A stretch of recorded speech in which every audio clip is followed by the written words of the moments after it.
Hey friends, thanks for joining us for episode 2 of the Sweet Tea Show.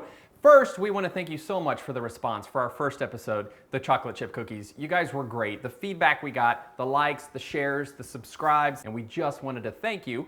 And I'm going to do that the best way I know how to thank somebody, by making a cake for you. And this is a beautiful almond cake. It's the perfect cake to make to drop off at a friend's house to thank them for watering your lawn when you're on vacation. Somebody has a new baby, drop it by the house. Pretty easy to make, and it really is delicious. It is my favorite cake to make. So here's what you'll need. 1 cup of sour cream at room temperature, 1 teaspoon baking soda, 2 cups sifted all-purpose flour, 1/2 teaspoon kosher salt, 2 sticks of unsalted butter, softened, 1½ cups of granulated sugar, 1 7-ounce tube of almond paste, 4 large egg yolks at room temperature, 1 teaspoon almond extract, 1/2 teaspoon of vanilla extract, and some powdered sugar for dusting. To begin, we're going to need a few special things. You might notice that a member of our family is not with us today. KitchenAid's taking the day off, and we have a food processor instead. This is a food processor cake. We need that because it's how we're going to blend all that delicious butter into this beautiful cake, and it really is important for the end result. So we need a food processor, and we need a Springform Pan. You guys have probably seen these. You usually make a cheesecake in them. You can open it and unlock it. You do need one of these. Now, this is the best way to make this almond cake. If you don't have a Springform Pan, but you have a normal 9-inch cake round, you can use it. Now, I have to tell you, it may or may not be as beautiful and delicious as you would get a result out of this, but you can do that in a pinch. I do recommend you probably should have a Springform Pan on hand for any kind of recipe in the future anyways. A 9-inch round is usually what's called for in recipes, and it'll benefit you in the future if you love to bake to go ahead and have one of these on hand. In today's companion drink is this amazing vanilla porter. It tastes a little bit like coffee, a little bit like chocolate, and a lot of bit like vanilla. I think it's gonna pair beautifully with this almond cake. Let me just make sure. God, that's good. All right, so get some of that because you're gonna love to make this cake with that beer. I think we're ready to go. Make sure you get your oven preheating right now at 350 while you're getting all the ingredients ready. You're gonna wanna butter that Springform pan before you put the parchment paper in. Then you're gonna trace the parchment paper, cut it out, put it in the bottom, and then also butter that paper. So this whole show is buttered. The whole damn thing's just butter. First, make sure you sift your flour. I say this every recipe, and I'll say it a million times again. Always sift your flour. It makes a big difference in the quality. We're gonna add our salt to that flour right now, and we're gonna whisk it up. Just mix that salt in with the flour before we start anything else. Done. And this is kind of a fun part right here, guys. We're gonna take our cup of sour cream and our tablespoon of baking soda. This is chemistry at work. The sour cream is gonna actually activate this baking soda, and it's gonna get big and fluffy and full of bubbles and air. That's actually really what's gonna give at the very end of this recipe our cake its delicious denseness and moistness. So we're gonna add that. All right, we're gonna mix baking soda in with the sour cream.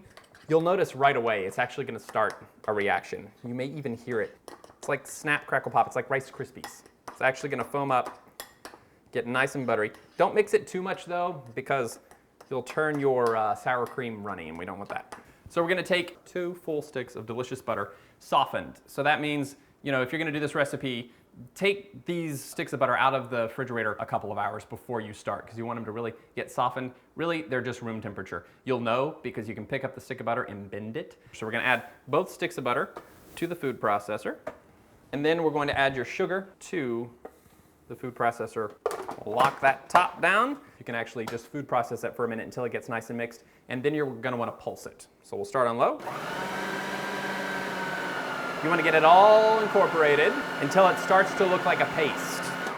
So it's gonna start to get pale yellow. You wanna make sure you mix the sugar in with the butter very, very well, because ultimately while it's cooking, that's what's gonna give your cake its delicious moisture. So that's what it looks like.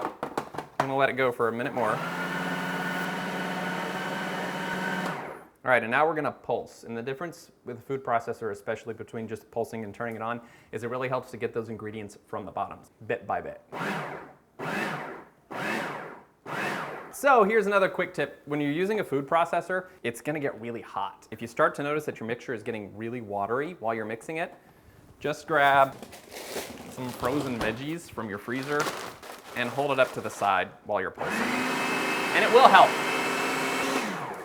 All right, that's looking good. Nice and pale yellow, the sugar's starting to dissolve.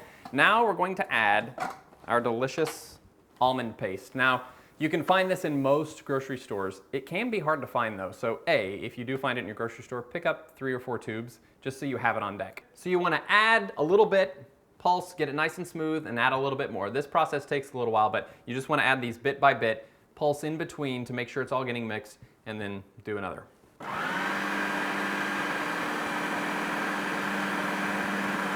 Almond paste has been added a little bit at a time, blended till it's nice and smooth. Now we're gonna add our egg yolks one at a time, on low. Let it mix in between additions.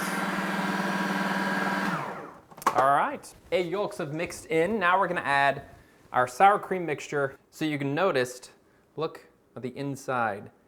It's full of air bubbles. That is baking chemistry at work right there. This is what's gonna give our pretty little cake some good rise. It's gonna rise nice and fluffy. So we're gonna add that to our mixture. Make sure you use a rubber spatula so you get every bit. And then to that, we're also gonna add our extracts, a teaspoon of almond extract and a half a teaspoon of vanilla extract. Add that to the mix. Lock her down and process it until it's nice and smooth. Go ahead and scrape down your bowl once. So we're gonna mix this up one more time. Awesome.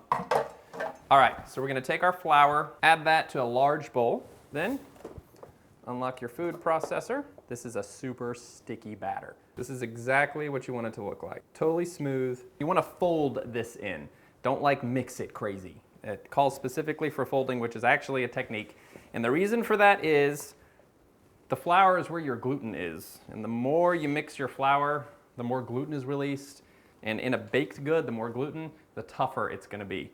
And we want this to be nice and smooth and delicate and moist. You're basically just folding over the batter into the dry ingredients. And this takes a minute. You just wanna watch it close until all the lumps of flour disappear. All right, it's all mixed up, and now you can actually see the batter is kind of favoring a dough, a really loose dough. We're gonna pour it into this Springform pan. Use your spatula to even it out. And then like with every cake batter, always pick up your pan, 3 or 4 times, just give it a good hard tap on a flat surface. Just to make sure if there's any air bubbles in the bottom, they're coming up, and that the batter is level. We're gonna put it in the oven at 350. This one bakes for quite a while. This is a dense batter. So 50 to 60 minutes. This one, you're gonna know it's starting to get done when you can press it on the top and it'll slightly bounce back, and then the sides are gonna start pulling away from the pan. They'll be nice and golden brown. So keep an eye on that, and also use your nose. You'll know if it's burning and you need to pull it out, or maybe turn down the temperature just a little bit.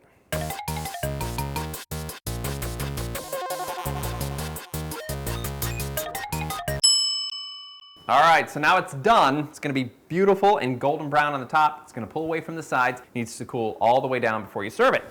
Once it cools, put it in a beautiful cake plate like this, slice it up, and it'll be ready to eat.